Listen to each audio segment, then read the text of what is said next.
तुमच्या मुलांची शाळेची पुस्तकं कधी विकत घ्यायला तुम्ही जाता का? गेलात तर धक्का बसला असेल ना. तिसरीच्या मुलाची पुस्तक साधारण 4,000 रुपये, 7वी 8वी म्हणे 8,000 9,000ची पुस्तकं, आणि तीही शाळेनं ठरवून दिलेल्याच दुकानातून घ्यायची.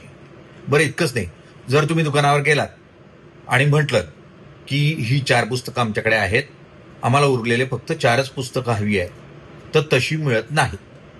तुम्हाला पूर्ण सेटच नवीन विकत घ्यावा लागेल. बरं, मागच्या वर्षीची जुनी पुस्तकं जर वापरायची असली कोणा विद्यार्थ्याला, तीही सुविधा ठेवत नाही. शाळा दरवर्षी नव्या पुस्तकांचे संच बाजारात आणते आणि म्हणते तेच पुस्तकं तुम्हाला घ्यावे लागते. मुळात सीबीएसईनं ठरवून दिलेली पुस्तकं आहेत. मग तीच पुस्तकं घेऊन, जी काही शेकड्यात येऊ शकतात 500-700 रुपयामध्ये, त्या पुस्तकांऐवजी दुसऱ्या पब्लिशर्सची 3,500-4 हजारापासून 9,000ची पुस्तकं का घ्यायची, हा प्रश्न तुम्हाला कधी पडला नाही का? मुळात हा पडायला हवा. शाळा लूट करतायत. मुळात शिक्षण हा माफियांचा धंदा झालाय आणि आपण पालक म्हणून ते मुकाटपणे सहन करतोय.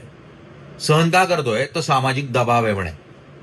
कारण शेजारच्याची मुलं मोठ्या शाळेत जातात आणि त्याचा दबाव असतो.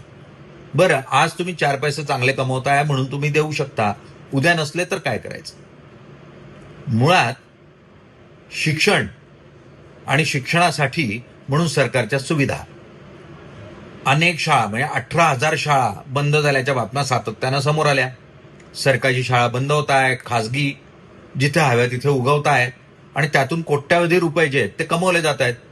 लाखामध्ये शाळेची फी, ती का म्हणून?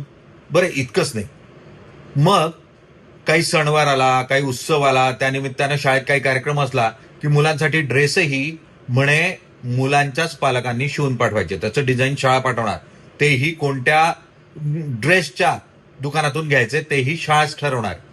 मुळात हा अधिकार शाळेला दिला कोणी? नाही ना. मग शिक्षण विभाग काय झोपलाय?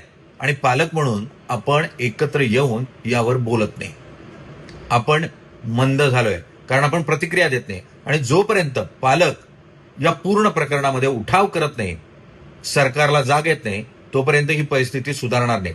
म्हणून या शाळांना वठणीवर आणण्याचे आता तरी प्रयत्न झालेच पाहिजे. आणि त्यासाठी शिक्षण विभागाला जे झोपेत आहे त्यांच्या कुंभकर्ण या झोपेतून उठवावंच लागेल.